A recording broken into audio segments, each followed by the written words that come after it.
Hello, I'm Colleen Pearl the Cool Crone, and welcome back to my channel. Today's video will be the May Tarotscope for the sign of Pisces.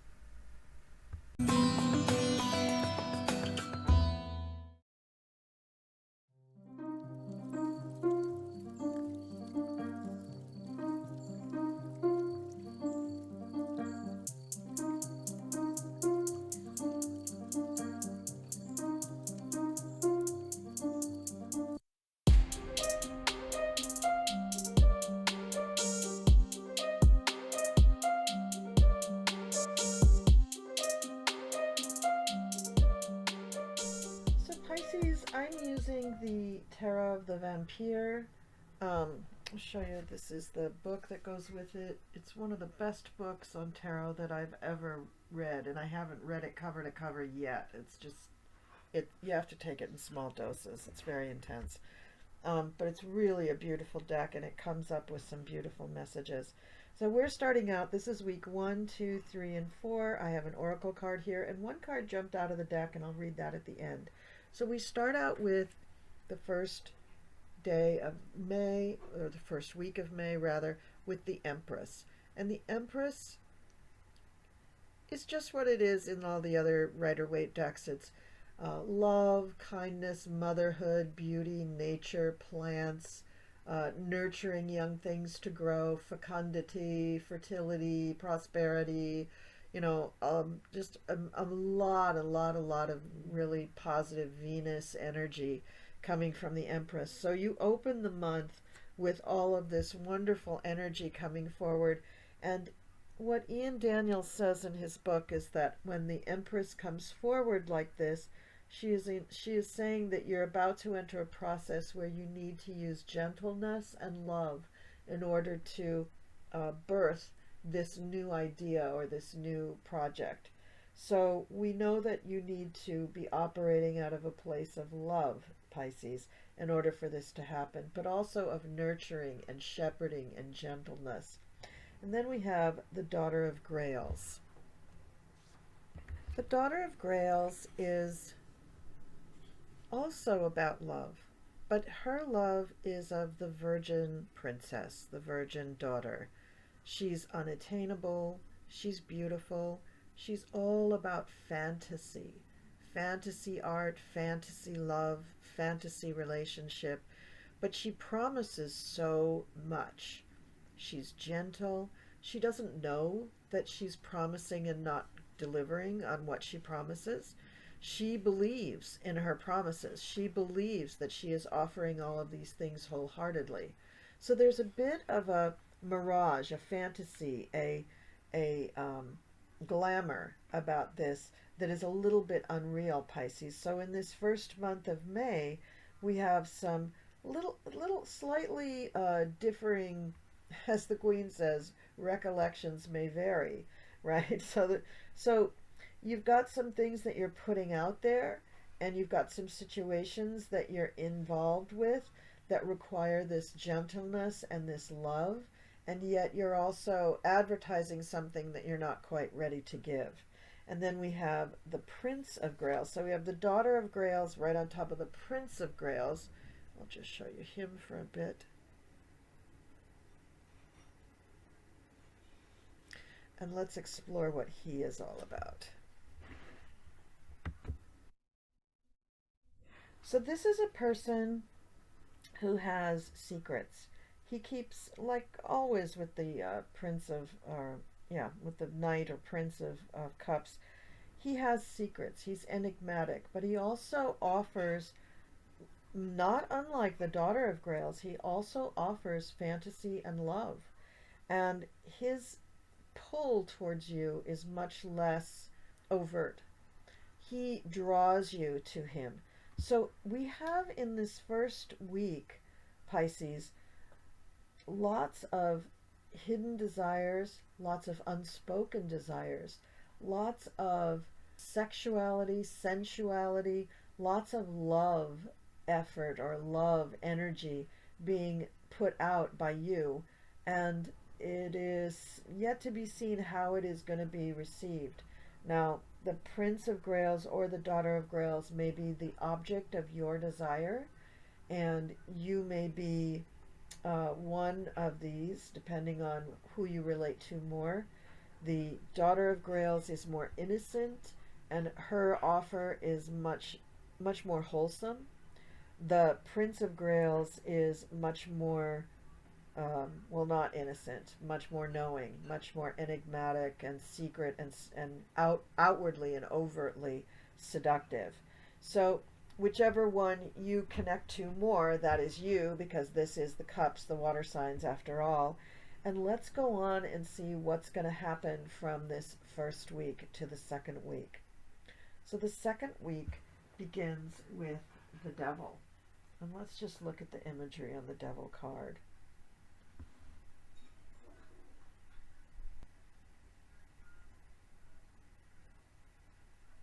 So I'm not quite sure what they're really doing there. I don't think anatomically they're actually mating or anything. But it's just two angels and the devil. I don't know. I think they're fighting him. I'm not quite sure. But they seem to be connected to him and unable to leave him. One is doesn't, one is staying willingly, and the other seems to be being kept there against her will. So the devil is always a person of deception, manipulation. It also represents addiction and mental difficulties as well.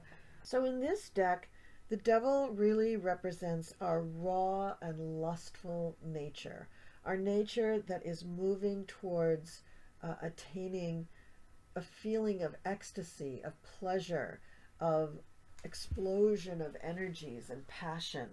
So he's blissful in his ecstasy. He thrusts himself towards his goal. He is inspired with all of his passion. He's engaging our energy, our potent creative energy. He's following his impulsive instincts with intensity. So he's just not holding back. That's what this deck devil means. And he feels that through this expression, his raw physical expression of lust, that he will achieve a goal, that he will be inspired to go further, that he will take others with him. That's what he wants to do. So some of the words that they give for this is procreative energy, sex magic, vitality, euphoria, and ecstasy, dynamic masculine energy, instinctive passion, blind impulse, masculine sexuality and fertility, ambition, glorification of the ego. So just all of this very, well, honestly, phallic energy, just over the top masculine physical energy.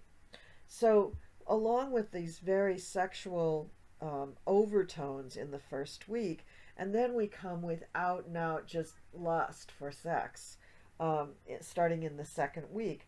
And I think things will calm down just a little bit because the next two cards are knives. So the next card is the Three of Knives and the Prince of Knives. Now the Three of Knives is really different than it is in the Rider-Waite deck as far as the imagery goes, but the message is very, very similar. This is saying that you are suffering a loss, but that's on one level. On another level, why have you suffered a loss, and why do you feel the way you do about that loss, and where are you going with it? The astrological connection to this card makes it a lot easier for me to understand it, and it's Saturn in Libra, which is telling us that you have to work through the pain. Sure, you have to grieve, you have to mourn the loss, but also you have to take from it the lesson. So you have to understand what change is all about. We change when we go through pain, when we go through a painful experience, we change. And that change is learning and growth, and that's what this card is representing, that there is a potential for learning and growth that comes out of this pain. It changes you, but through that change, you grow and you become the person you're meant to be at that moment. The Prince of Knives has a similar but different message. His message is that he he is very, well, he is very cunning. He's shrewd. He's brilliant. He can understand things much quicker than most people can. And through the conversations with him, he can come to new conclusions. He can birth new ideas. He can be inventive. He can create new worlds even if he needs to. So by talking things through, you will create your new world. By talking it through with probably the Prince of, is it a prince? Yeah. By talking it through with the Prince of Knives, you probably will come to a better conclusion about the lesson, about where you are going. So the two cards work very well together. Let's do it this way. Coming on the heels of the Devil, what we see here is that you're pushing through your lust, pushing through your impulses, pushing through your desire to just feel, to just have things, to just get your way, to just do whatever it is you want to do. After that, there comes a moment of paying the piper, and that's the Three of Knives. And that's when you have to learn the hard lesson, the very hard lesson, that life is change, and change can be painful. But through that pain, you learn about yourself, and you're tempered by that experience, and you bring that new person who has been tempered, you bring that person forth. And that is what allows you to create new worlds. It allows you to create new things and go forward. So when we're beginning with all of this love energy in the first week, you can see that that is the seed of the new world. That is the seed of where you want to go. So let's keep going on. The third week starts with the Six of Skulls.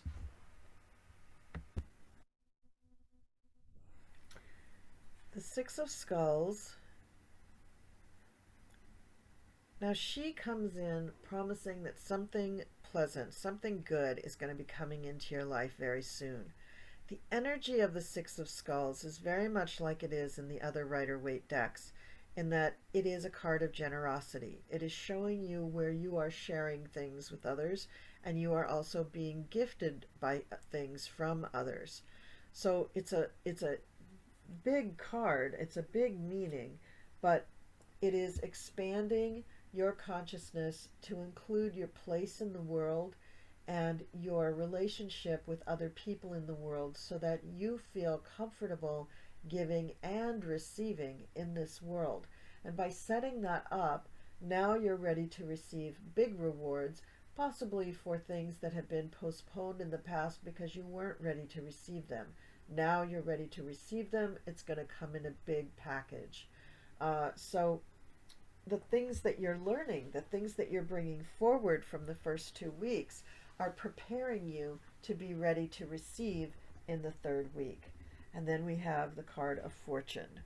So with the Fortune card coming right after the Six of Skulls, what we can anticipate is that the thing that is going to be happening, as I said before, is something that you deserve to have happen, something that you missed out on before, or the culmination of several things that you missed out before.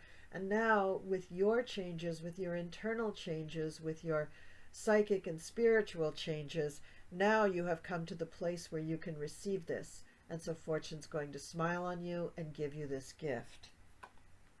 And then we come to the Lord of Knives, another knife. The Lord of Knives.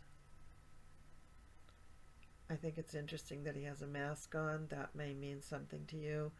But he is a very a master of mental abilities. He's very highly intelligent. He's energized. He's creative. He's dynamic. He is rational in his thinking, and he has great powers of analysis, logic, and strategy.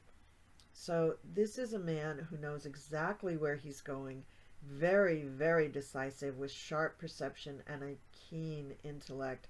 He processes information quickly. He presents brilliant ideas, and he's careful. He's not careful. He's clever. He's shrewd. He's versatile in all of these situations. So he is the person who is bringing you to this point. So I'm guessing that when you get whatever this boon or windfall or gift or pleasant thing happens, that it somehow involves the Lord of Knives. And it could be that he helps you to intellectualize things that you have been through and helps you to put it in perspective.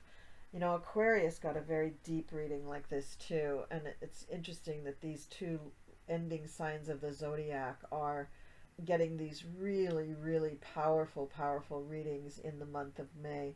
Probably there is some connection to the eclipse that has taken place previously on April 30th. Probably it has to do with just your own personal journey.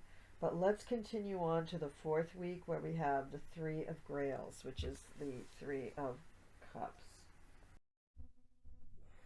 Now, the Three of Grails, just like it is in most of the Rider-Waite decks, is showing three people who are engaging in something very pleasurable. Now, in the Rider-Waite decks, it's more like a dance, a party, a celebration. In this deck, it looks a little darker, but the message is the same because you are enjoying somebody who means a lot to you in a very intimate way, in a familial way, right? So this is a card of joy. So you're happy when this happens, and it lays in the layout, it lays right next to the Six of Skulls, which is also saying that something happy, something pleasant, something pleasing, something happy is happening to you around the third week. So this is most likely the expression and celebration of that happy thing that happened to you. And that sparks off some new activity because then we have the Chariot and the Ace of Skulls. So there we go. In this deck, the Chariot is all about victory, conquest, triumph, willpower, achieving control through daring and authority, recognizing your strengths, accomplishing goals, self-confidence. So that's fantastic, and that all, I think, comes as a result of the three of Grails and the Six of Skulls, where you have been given something pleasing and you are celebrating it. And along with that, you're riding that tide of happiness, of windfall, into achievements and accomplishments and victory, and all at the behest of your will.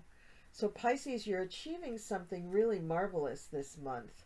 It starts out a little dark and sexual, but it turns into something that is much more, you know, not behind closed doors, but out in the world, I should say. And then, of course, we have the Ace of Skulls. So this is representative of a new beginning of something having to do with the physical world. So a harvest, but also a beginning of a business, good health, good feelings about oneself. It could have to do with real estate, your home. But the Ace of Skulls definitely shows that you are going to be achieving something tangible, something extremely tangible that makes you very happy. And that's what the whole month has been leading to. It starts out with this amorphous kind of love and feeling, but the Empress with the Ace of Skulls is actually a really good combo. You start out with the Empress and it ends with the Ace of Skulls. So the Empress gives you the impetus to be in connection with the earth, with your health, with your body, with money, with fertility, with good things, and you end with the Ace of Skulls.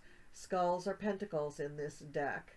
And so starting out something new with the pentacles is always good, Pisces. That's really good. It could be the start of a new business. It could even be something like a pregnancy, but something that you dearly, dearly want. And with all the sexual and love connotations in the beginning of this reading, I would say that pregnancy for some of you is most likely. All right, let's go on to the final card that fell out of the deck, the Two of Scepters. So the Two of Scepters is the card of using your will to achieve what you want. And there's no stronger card. Well, there probably is a major arcana that's stronger, but of the minor arcana, there's no stronger card than this one to say that you are going to achieve what you set out to achieve. You'll employ new methods to gain personal advancement, to drive forward your unique spirit into the world, projecting your creativity and personality. Wow, so it's really you. Yeah, scepters, like wands, they're all about identity, and the twos are about making choices, and you've made the choice to push out into the world and stake your claim and make your brand and build yourself up. And with the Ace of Skulls here at the end of the reading for tarot cards in the month of May, this is showing that you're going to have a phenomenal project at the month that's going towards the month of May, or even starting in June, that is going to be phenomenally successful. Now let's look at your oracle card, which is East.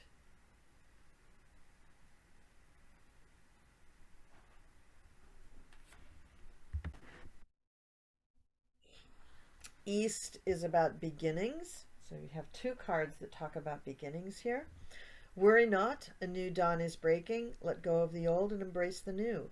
Flow forward without heaviness or anxiety. New ways of being are calling to you. And I want to point out that in this deck, even the devil is about pushing your own self and desires forward. And that's, in this deck, that's not a bad thing. It's not a dark thing. It's not an addictive thing. In the ancient world, to go east meant to go somewhere new and exotic. The sun rose in the east, so the direction heralded new beginnings and fresh starts. As the east was associated with the air element, it has come to mean a much more cerebral destination or way of processing. The East was a place to find your fortune, a different way to be, and innovation. Eastern religions, Buddhism, Zen, and Hinduism, for example, were a completely different paradigm from those of the West, with different emphasis and processes. East is one of the quarters called, in certain traditions of witchcraft, to purify or protect a space.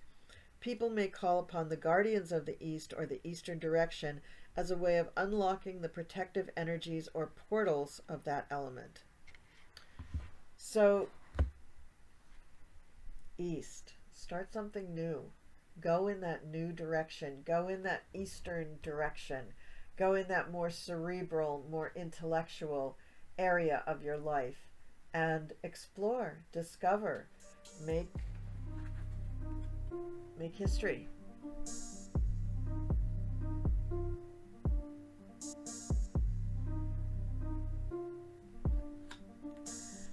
Really beautiful and a little bit confusing at times reading, Pisces, but I think it all comes together in the end.